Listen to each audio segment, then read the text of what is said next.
Good morning students. हमने अपनी last class में बसंत बुक के सेकंड चैप्टर के क्वेश्चन आंसर्स का अध्ययन किया था। अब हम यहाँ पर अपनी दूसरी बुक भारत की खोज, आपकी पहली बुक है बसंत और दूसरी बुक है भारत की खोज, तो हम भारत की बुक का अध्ययन करेंगे।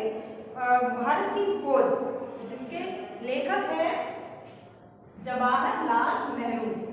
एक पूरी बुक आपके बसंत बुक में अलग अलग चैप्टर होंगे, अलग अलग राइटर होंगे, बट एक पूरी बुक जवाहरलाल नेहरू जी द्वारा लिखी गई है, जिसमें अलग अलग चैप्टर्स तो हैं लेकिन सभी के राइटर कौन हैं? जवाहरलाल नेहरू जी। इस बुक में उन्होंने देश के आज़ाद होने से पहले जो अपना एक अतीत कहेंगे हम, जिसे उनका अतीत का सारा वर्णन किया है। जब वो एक क्रांतिकारी थे, प्रधानमंत्री नहीं थे, एक क्रांतिकारी थे, तो उन्होंने उनका क्या एक्सपीरियंस था। जब क्रांतिकारी होते हैं वो क्या जेल भी जाते हैं, तो जेल में जाकर जो उनका भी एक्सपीरियंस हुआ वो उन्होंने हमारे साथ यहाँ पर शेयर किया है एक कहानी के द्वारा, भारत की खोज, जिसका नाम उन्होंने लिखा। और इंग्लिश में आपने इस बुक का नाम सुना होगा, डिस्कवरी ऑफ इंडिया। ज़्यादातर इंग्लिश में ही सुना होगा, लेकिन एक हिंदी में आपकी सेकेंड बुक लगी हुई है यहाँ पर, भारत की खोज। चलिए हम जवाहरलाल नेहरू जी के द्वारा जवाहरलाल नेहरू जी के द्वारा जो बातें यहाँ प्रकाशित हुई हैं, तो हम उनको तो जानेंगे ही जानेंगे, लेकिन नेहरू जी के बारे में हम कुछ जान लेते हैं जिन्होंने इस पूरी बुक को लिखा है। सच्चे अर्थों में नेहरू जी ही आधुनिक भारत के निर्माता हैं। आधुनिक भारत के निर्माता से मतलब कि हमारे देश आज़ाद होने से पहले कैसा था, क्या क्या हुआ था, उनमें से कुछ चीज़ों का वर्णन इन्होंने इस किताब में किया है। महात्मा गांधी की अगुवाई में उन्होंने आज़ादी की लड़ाई में भाग लिया।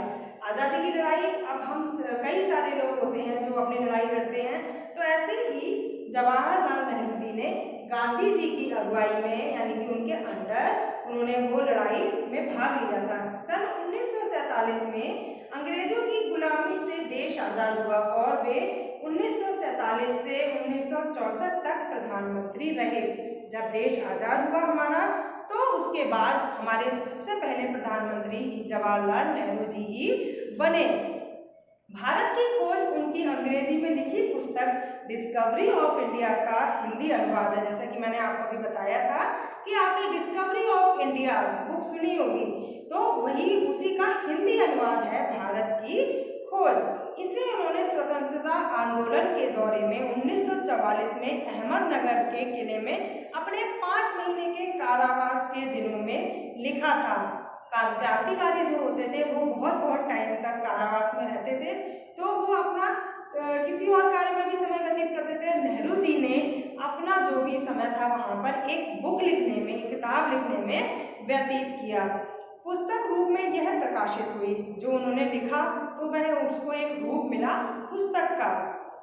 इस पुस्तक में नेहरू जी ने सिंधु घाटी सभ्यता से लेकर भारत की आज़ादी तक विकसित हुई भारत की बहुविधाओं, संस्कृति, धर्म और जटिल अतीत को वैज्ञानिक दृष्टि से विलक्षण भाषा शैली में बयान किया है।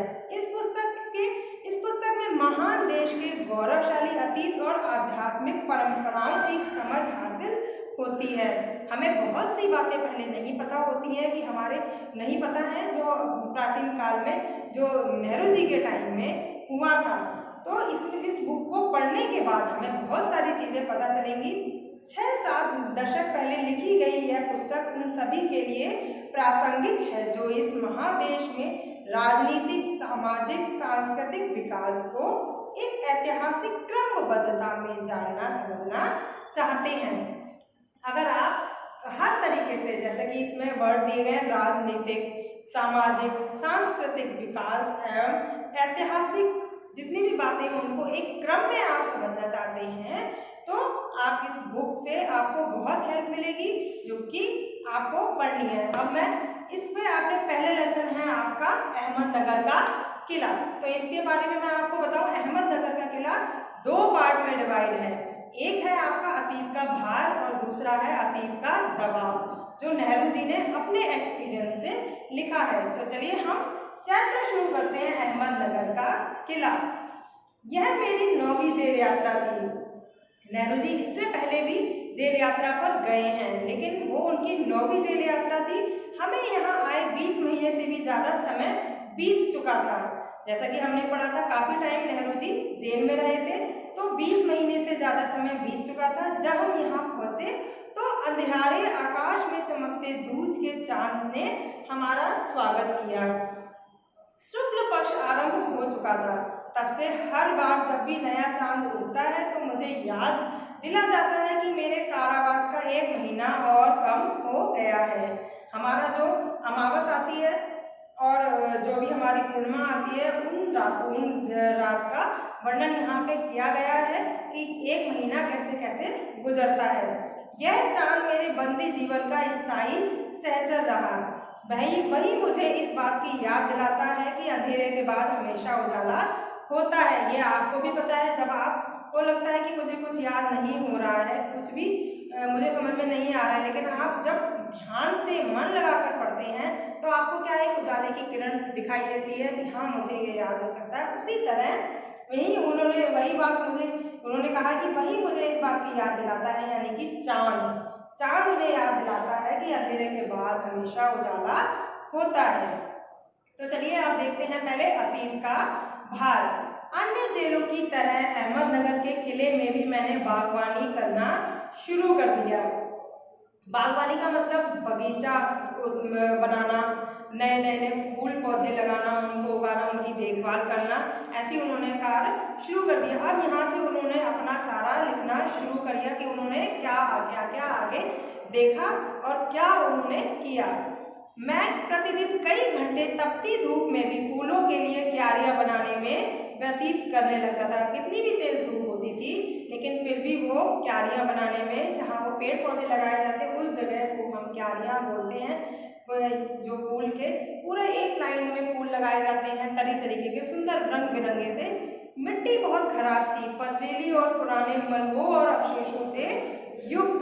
एक होती है अच्छी साफ मिट्टी, और क्या है, इसमें क्या थी, बहुत खराब थी, इसमें ज्यादा पत्थर थे, पुराने टूटे फूटे जो मलबे होते हैं, ऐसे ईंट पत्थर के टुकड़े, वो और अवशेषों से युक्त। चूंकि यह एक इतिहास स्थल है, इसीलिए अतीत में इनके अनेक युद्धों और राजमहलों की दुर्भिंसदियां देखी हैं। यहाँ का इतिहास ज्यादा पुराना नहीं है। घटनाओं की दृष्टि से इस किले की कोई विशेष अहमियत भी नहीं है, लेकिन इससे जुड़ी एक घटना आज भी याद की जाती है कि यह विशेष घटना है चांद बीबी नाम की एक सुंदर महिला के साहस और वीरता की कहानी। जिस किले में वो रह रहे हैं, अहमदनगर का किला, उस किले के बारे में यहाँ पर उन्होंने वर्णन किया है कि ये विशेष घटना है चांद बीबी नाम की सुंदर महिला के साहस और वीरता की कहानी, जिसने इस किले की रक्षा हेतु अकबर की शाही सेना के खिलाफ हाथ में तलवार उठाकर अपनी सेना का नेतृत्व किया था। अकबर ने कई राज्यों पर, कई देशों पर विजय पाई थी, लेकिन यहाँ पे ये जो अहमदनगर का किला जो आप पढ़ रहे हैं, वहाँ की जो चांद बीबी नाम की एक सुंदर महिला और साहसी जो महिला थी, उसने अकबर की सेना के खिलाफ हाथ में तलवार उठाकर अपनी सेना का नेतृत्व किया था कि वो पीछे नहीं हटी थी। उन्होंने अपनी पूरी साहस के साथ वो लड़ाई ली थी, पर अंत में उनकी हत्या उसके अपने ही एक सिपाही के हाथों हुई। बहुत सी, जैसे कहते हैं कि घर में ही विभीषण होना, आपने कहावत सुनी होगी, तो इसी में एक सेना से उनका सिपाही था जो घर में विभीषण होने का कार्य कर रहा था, और उसने ही उस रानी चांद बीबी की मृत्यु कर दी थी।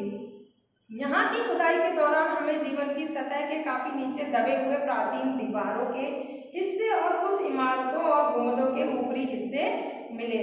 हम अधिक गहराई में नहीं जा सके क्योंकि ना तो अधिकारियों से इसकी अनुमति मिली और ना ही हमारे पास इस काम को जारी रखने के पर्याप्त साधन थे। अब मैंने कुदाल छोड़कर हाथ में कलम उठा ली है, लेकिन जब तक मैं आजाद नहीं हो जाता और कर्म के माध्यम से वर्तमान को अपने अनुभव का एक हिस्सा नहीं बना लेता, तब तक मैं उसके बारे में नहीं लिख सकता। ना ही पैगंबर की तरह मैं फिलहाल भविष्य के बारे में कुछ लिख सकता हूँ। बचा रहता है अतीत, किंतु मैं उसके बारे में भी किसी विद्वान अथवा इतिहासकार की तरह विद्वतापूर्ण शैली में नहीं लिख सकता। मैं हमेशा की तरह अपने आज के क्रियाकलापों और विचारों के साथ संबंध स्थापित करके ही उसके बारे में लिख सकता हूँ। एक बार गेटे ने कहा था कि इस तरह का इतिहास लेखन अतीत के भारी बोझ से एक निश्चित सीमा तक राहत दिलाता है। जब हम अतीत की जो भी बातें होती हैं हमारे मन में दबी हुई होती हैं, अगर हम उनको शेयर कर लेते हैं, जैसे कि इन्होंने लिख के शेयर की है, तो इनके मन को बहुत बड़ी राहत मिली थी। अब हम इसका सेकंड पोर्शन देखते हैं, अतीत का दबाव। अभी था अतीत का भार, कि अतीत का जो उनके मन में भार था वो क्या था, और अब है यहाँ से अतीत का दबाव। दबाव भला हो या बुरा, दोनों तरह परेशान करता है। अतीत का दबाव होता है वो चाहे कैसा भी हो, लेकिन वो दोनों तरीके से हमें परेशान ही करता है, क्योंकि एक शब्द है अतीत। वही कभी कभी यह दबाव दम घोटू सिद्ध होता है, विशेषकर उन लोगों के लिए जिनकी जड़ें बहुत पुरानी सभ्यताओं में होती हैं, जैसे भारत और चीन की सभ्यताएं। आखिर मेरी विरासत क्या है, मैं किन विचारों का उत्तराधिकारी हूँ, क्या उन सबका जिन्हें मानवता ने हजारों साल के दौरान हासिल किया, उसकी विजय के उल्लास का, उसकी पराजयों के दुखद अनुभवों का, मानव के उन हैरत अंगेज साहसिक कार्यों का जिनकी शुरुआत कई युगों पहले हुई और वो आज भी जारी है और हमें लगातार आकर्षित करती है। अब अतीत में कई घटनाएं ऐसी होती हैं जो हमें अच्छी लगती हैं, हमें आकर्षित करती है, हम उनके बारे में जानने को उत्सुक होते हैं। वही कुछ उन्होंने बातें यहाँ पे पेश की हैं। मैं इस सब के साथ साथ उस सबका भी वारिस हूँ जिसमें पूरी मानव जाति की साझेदारी है। हम भारतीयों की विरासत की एक खास बात है जो अनोखी नहीं है, क्योंकि कोई व्यक्ति औरों से एकदम भिन्न नहीं होता। अलबत्ता एक बात हम सभी पर विशेष रूप से लागू होती है, जो हमारे रक्त, मांस और अस्थियों में समाई हुई है। इसी विशेषता से हमारा वर्तमान रूप बना है और इसी से हमारा भावी रूप बनेगा। इसी विशिष्ट विरासत का विचार तथा वर्तमान पर इसे लागू करने की बात काफी लंबे अरसे से मेरे मन में घर किए हुए है। मैं इसी के बारे में लिखना चाहता हूँ। विषय की जटिलता और कठिनाई मुझे भयभीत करती है। मुझे लगता है कि मैं केवल सतही तौर पर इसका स्पर्श कर सकता हूँ। यहाँ पर आपके लेसन 1 अध्याय 1 अहमदनगर का किला और उसके दोनों पार्ट हमारे समाप्त होते हैं। और अब हम दूसरी कक्षा में इसके अध्याय 2 तलाश के साथ प्रस्तुत होंगी मैं, और इसी उम्मीद के साथ कि आप ये लेसन बार बार अच्छे से पढ़ें, जिससे कि आगे मैं आपको बार बार यही कहती हूँ, अच्छे से लेसन रीड करेंगे तो आपको क्वेश्चन आंसर करने में कोई कठिनाई नहीं होगी। तो हम इसी के क्वेश्चन